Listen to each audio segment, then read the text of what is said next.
Students, आज हम बात करेंगे डायनामिक केमिकल इक्विलिब्रियम की। और इसमें से सबसे पहले हम देख लेते हैं कि इक्विलिब्रियम क्या होता है। जनरली अगर इक्विलिब्रियम की बात की जाए तो इक्विलिब्रियम जो है वो इक्वल डिस्ट्रीब्यूशन को कहते हैं। यानी कि हम जो है वो इक्वल किसी चीज की इक्वल डिस्ट्रीब्यूशन कर दें। अगर हमारे पास दो एंड्स हैं किसी चीज के और हम उसकी इक्वल डिस्ट्रीब्यूशन कर दें, उसमें जो कोई एक चीज जो है कोई अमाउंट उसके अंदर जो है वो इक्वली डिस्ट्रीब्यूट करें दोनों साइड्स पे, तो वो इक्विलिब्रियम होगा। ठीक है। तो केमिकल इक्विलिब्रियम की जब हम बात करते हैं तो देखते हैं हम कि पर्टिकुलर कंडीशंस जो है हमारे पास, जिस तरह से हमारे पास टेम्परेचर की कंडीशंस आ गई, या टी फॉर टेम्परेचर, जरा पी फॉर प्रेशर, टेम्परेचर या प्रेशर की डिफरेंट हमारे पास कंडीशंस आ गई। तो कोई हमारे पास कोई पर्टिकुलर टेम्परेचर की कंडीशंस, हमारे पास टेम्परेचर और प्रेशर की कंडीशंस हो, तो उसमें हम देखते हैं कि जो हमारे पास प्रॉपर्टीज है सिस्टम की, वो जो है वो उनमें कोई हमें वाज़ेह चेंज, कोई वाज़ेह तब्दीली नजर ना आए। तो हम कहते हैं कि प्रॉपर्टीज ऑफ सिस्टम। ठीक है। यानी कि सिस्टम की जो प्रॉपर्टीज होती हैं, जिस तरह से हम देख रहे हैं कि रिएक्टेंट्स हैं, ठीक है, या प्रोडक्ट्स जो बन रहे हैं, उसको हम प्रॉपर्टीज ऑफ सिस्टम से यहाँ पे कर रहे हैं, जिनको हम मेजर कर सकते हैं, उनके अमाउंट को मेजर कर सकते हैं। उनमें क्या है कि हम जो है वो चेंज जो है वो हम नहीं देखते। ठीक है। यानी चेंज नहीं आता। हम यहाँ पे लिख देते हैं नो चेंज। ठीक है। हम कोई वाज़ेह चेंज उसमें नजर ना आए, हम बज़ाहिर देखने से उसमें कोई चेंज नजर ना आए, तो उसको हम जो है वो केमिकल इक्विलिब्रियम कहेंगे। डायनामिक की जब हम बात करते हैं तो डायनामिक में हम देखते हैं कि हमारे पास जो है एक रिएक्शन हो रहा है। ठीक है। उसमें क्या हुआ कि ए हमारे पास एक रिएक्टेंट है, उसने बी एक और रिएक्टेंट था, उसके साथ इसने रिएक्ट किया और क्या किया, इसने बनाया एक प्रोडक्ट जिसको हम कह देते हैं ए बी। ठीक है। अब क्या है कि ये जो ए बी हमारे पास बना है, इन्हीं कंडीशंस के साथ, यानी हम यहाँ पे लिख देते हैं कि हमने उसको कुछ कंडीशंस दी थी। ठीक है।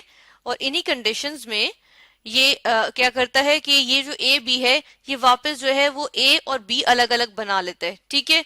हम देख रहे हैं कि ये जो है वो रिएक्शन इस तरह से जा रहा है कि वो फॉरवर्ड भी जा रहा है, यानी कि आगे की तरफ जाके वो ए बी प्रोडक्ट बना रहा है, जबकि वही प्रोडक्ट जो है वो वापस जो है वो हमें रिएक्टेंट्स दे रही है, यानी कि रिवर्स भी हो रहा है रिएक्शन। तो ऐसे रिएक्शंस को हम किस तरह से शो करते हैं, हम रिवर्सिबल रिएक्शंस कहते हैं। और उनको जिस तरह हम उनको जो है वो इस तरह शो करते हैं कि हमें पता चले कि ये जो है वो रिवर्सिबल रिएक्शन है, आगे भी जा रहा है यानी फॉरवर्ड भी जा रहा है और बैकवर्ड भी। तो ये रिएक्शन क्या होगा कि जो है ये जितनी स्पीड से ये रिएक्शन जो है, यानी ये रिएक्टेंट्स जो है वो प्रोडक्ट बनाएंगे, हम यहाँ लिख देते हैं कि ये जो है वो हमारे पास रिएक्टेंट्स हैं, ये रिएक्टेंट्स हैं, जबकि ये हमारे पास जो है वो प्रोडक्ट्स हैं। तो हम देखते हैं कि जितनी स्पीड से हमारे पास जो है वो रिएक्टेंट्स प्रोडक्ट बनाते हैं, उतनी ही स्पीड से जो प्रोडक्ट है वो जो है वापस रिएक्टेंट्स बना लेती है। तो उसको हम कहते हैं कि हमारे पास जो है वो इक्विलिब्रियम आ गया। और कौन सा इक्विलिब्रियम आ गया? डायनामिक। डायनामिक इक्विलिब्रियम में क्या होता है कि चीजें स्टॉप नहीं होती, लेकिन फिर भी वो जो है मूविंग कंडीशन में ही वो जो है वो इक्विलिब्रियम पे आ जाती है। हमारे पास कोई भी ऑब्जेक्ट है वो मूविंग में ही, यानी मूव करते हुए ही वो जो है वो हमारे पास इक्विलिब्रियम में आ जाता है। यानी कि डायनामिक किससे रिलेट करके कहेंगे हम कहेंगे मूविंग। ठीक है। यानी कि मोशन में ही जो है वो इक्विलिब्रियम शो करेगा। जिस तरह से हम देखते हैं कि रिएक्टेंट्स जो है वो प्रोडक्ट भी बनाते रहेंगे और प्रोडक्ट जो है वो रिएक्टेंट्स भी बनाते रहेंगे, लेकिन जिस स्पीड से जो है वो रिएक्टेंट्स प्रोडक्ट बना रहे हैं, उसी स्पीड से जो है वो प्रोडक्ट जो है वो रिएक्टेंट्स बना रही है। ठीक है। तो उसको जो है वो हम कहेंगे कि डायनामिक इक्विलिब्रियम है। यानी कि अगर हम यहाँ पे इस तरह से लिख लें कि रेट, क्योंकि स्पीड को हम रेट कहते हैं। ठीक है। तो के यानी कि कितनी स्पीड में जो है कि रेट ऑफ फॉरवर्ड रिएक्शन हम देख लेते हैं। ठीक है। एफ डब्ल्यू डी हम फॉरवर्ड के लिए लिखेंगे। रेट ऑफ फॉरवर्ड रिएक्शन हम देख रहे हैं कि वो जो है वो क्या हो जाता है, यानी स्पीड जो है फॉरवर्ड रिएक्शन की स्पीड जो है वो किसके इक्वल हो जाती है, वो बैकवर्ड रिएक्शन के, रेट ऑफ बैकवर्ड रिएक्शन उसके इक्वल हो जाती है। तो हम कहते हैं कि वो जो है वो हमारे पास क्या अटेन हो गई, हमारे पास जो है वो डायनामिक इक्विलिब्रियम अचीव हो गया या अटेन हो गया है। ठीक है। इसकी हम एग्जाम्पल लेते हैं। जिस तरह से हमारे पास ये एक जो है वो वेसल है। वेसल क्या होते हैं? कंटेनर्स होते हैं। ये हमारे पास एक कंटेनर है, इसके अंदर हमारे पास, और ये क्लोज्ड है। क्लोज्ड वेसल का मतलब क्या है कि इसका कोई, इसमें से कोई भी जो कंपोनेंट है वो बाहर नहीं जा सकता। कंपोनेंट्स जो है वो बाहर यानी कि सराउंडिंग्स में नहीं जा सकते। ठीक है। कंपोनेंट्स नहीं जा सकते। ठीक है। तो हम ये देखते हैं कि इसमें जो ये हम शो कर रहे हैं कि इसके अंदर हाइड्रोजन मॉलिक्यूल्स हमने लिए, हाइड्रोजन गैस ले ली हमने। ठीक है। इसके अंदर हमने ले ली हाइड्रोजन गैस। और हमने इसके अंदर क्या चीज ले ली, इसके अंदर हमने ले ली आयोडीन गैस, ठीक है, आयोडीन गैस और हाइड्रोजन गैस हमने ले ली, ठीक है। तो हम देखते हैं कि जब हम जो है टेम्परेचर देते हैं 444 डिग्री सेल्सियस टेम्परेचर को मेजर करने का यूनिट होता है, तो हमारे पास जो है वो एक प्रोडक्ट बनती है जिसको हम कहते हैं हाइड्रोजन आयोडाइड, ठीक है। उसी तरह जिस तरह हमने A plus B goes to form A B हमने कहा था, इसी तरह हाइड्रोजन गैस और आयोडीन गैस मिलके, हाइड्रोजन गैस एक कलरलेस गैस, आयोडीन गैस हमारे पास जो है वो हमारे पास जो है इसके पर्पल से वेपर्स आ जाते हैं, ठीक है, यानी गैशियस यानी वेपर्स जो होते हैं हमारे पास, तो वो यानी गैशियस फॉर्म में जो आ जाते हैं वो हमारे पास आ जाते हैं आयोडीन के, ठीक है, पर्पल कलर में। और हम देखते हैं कि जब ये जो रिएक्ट करते हैं तो बनाते हैं हाइड्रोजन आयोडाइड गैस, ठीक है, और ये हमारे पास ये एक बैलेंस्ड इक्वेशन है। फिर हम ये भी देखते हैं कि जो हाइड्रोजन आयोडाइड हमारे पास बनी है, ये जो हाइड्रोजन आयोडाइड बनी है, ठीक है, ये जो है वो वापस रिएक्ट करती है और यानी कि वापस क्या करती है, वापस बना लेती है इन्हीं कंडीशंस में, क्या बना लेती है, ये बना लेती है हाइड्रोजन गैस, ठीक है, और आयोडीन गैस बना लेती है, ठीक है, यानी कि इसने वापस जो है वो ये डिकम्पोज होके इसने बना ली हाइड्रोजन और आयोडीन, और हाइड्रोजन और आयोडीन ने फॉर्म की थी हाइड्रोजन आयोडाइड। हम देख रहे हैं ये बिल्कुल ऑपोजिट जो है वो रिएक्शंस हमारे पास आ गए।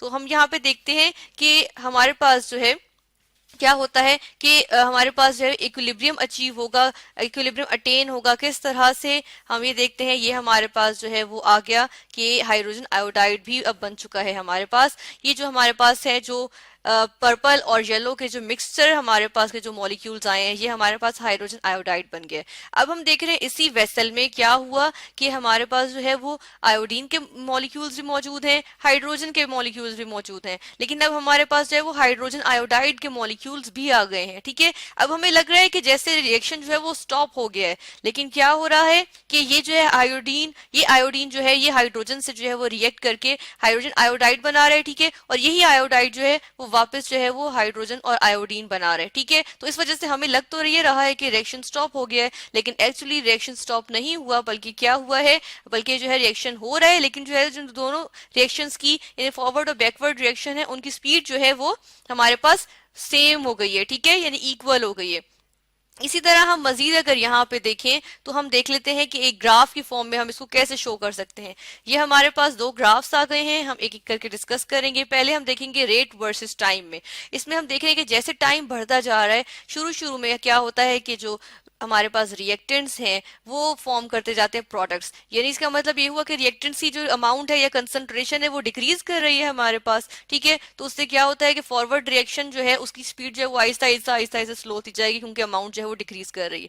इसी तरह हम देखते हैं कि हमारे पास प्रोडक्ट बनती जा रही है ना, यहाँ पे हमारे पास हाइड्रोजन आयोडाइड बन रहा है, ठीक है। तो या फिर हम कहते हैं ये जो हाइड्रोजन आयोडाइड है अब ये बनना शुरू होगा, और क्या होगा, जिस तरह ये ज्यादा बनता जाएगा उतनी ही ज्यादा से जो है ये डिकम्पोज होके वापस हाइड्रोजन और आयोडीन देता रहेगा। तो हम देखते हैं कि रिवर्सिबल जो रिएक्शन है उसकी स्पीड जो है वो आहिस्ता आहिस्ता बढ़ रही है, क्योंकि हाइड्रोजन आयोडाइड पहले बढ़ रहा है, ठीक है, फिर वो डिकम्पोज हो रहा है तो उसका रेट ज्यादा है। एक पॉइंट आएगा जिसपे जाके दोनों रेट्स जो है वो इक्वल हो जाएंगे, ठीक है, यहाँ पे जिस तरह हम देख रहे हैं, और क्या होगा उसके बाद रेट इक्वल हो जाएगा, दोनों के रेट जो है वो एक ही जैसा हो गया, ठीक है। फिर जितना मर्जी टाइम आगे जाता रहे वो जो रेट है वो इक्वल रहेगा, और हम देखते हैं इसी को हम कहते हैं डायनामिक इक्विलिब्रियम, ठीक है, यानी कि दोनों रिएक्शंस हो भी रहे हैं और उनकी जो स्पीड है वो सेम है। दूसरी तरफ हम देख रहे हैं कि टाइम हमारे पास है और अमाउंट है, तो हम देखते हैं कि रिएक्टेंट्स जो हमारे पास थे, जिस तरह हाइड्रोजन और आयोडीन गैस थे, ये जो है वो आहिस्ता आहिस्ता आहिस्ता आहिस्ता डिक्रीज करती जा रही है इनकी अमाउंट, टाइम के साथ साथ जैसे रिएक्शन होता जा रहा है इनकी अमाउंट जो है वो डिक्रीज करती जा रही है, ठीक है। जबकि प्रोडक्ट हमारे पास हाइड्रोजन आयोडाइड जो बन रही है उसकी अमाउंट हमारे पास इंक्रीज करती जा रही है, ठीक है, हम ये भी देख रहे हैं। तो फिर क्या होता है कि एक वक्त ऐसा आता है, यही जो इक्विलिब्रियम था हम देख रहे हैं कि इसी इक्विलिब्रियम पे, सॉरी हम इसको जो है सही से रिप्रेजेंट कर लेते हैं कि ये जो हमारे पास इक्विलिब्रियम का पॉइंट आया था इसी पे हम देख रहे हैं, इसी पे आगे जाके क्या हो रहा है कि हमारे पास जो है वो प्रोडक्ट्स की कंसंट्रेशन अब वही रहेगी सोल्यूशन में या वेसल में, और रिएक्टेंट्स की कंसंट्रेशन जो एक इक्विलिब्रियम पॉइंट पे आ गई वही रहेगी। अब इक्वल रेट हो जाएगा, और क्या है कि इनकी जो अमाउंट्स हैं या इनकी कंसंट्रेशन है वो भी इक्वल रहेंगी। अब इनकी अमाउंट्स में कंसंट्रेशन में कोई चेंज नहीं आएगा, और यही हमारे पास इक्विलिब्रियम है। तो अब अगर हम हम अपनी इक्वेशन को हम जो है इसको रिप्रेजेंट करें तो हम ऐसे कहेंगे कि हमारे पास, सॉरी यहाँ पे 2 नहीं आएगा, यानी कि हमारे पास हाइड्रोजन है और आयोडीन है, और इन्होंने जो है वो रिएक्ट करके क्या बनाया, हाइड्रोजन आयोडाइड। ठीक है, तो हमने ये देखा ये गैस फॉर्म में था और ये भी हमारे पास गैस फॉर्म में था और ये गैशियस प्रोडक्ट बनी। ठीक है, तो हमने आज देखा डायनामिक केमिकल इक्विलिब्रियम।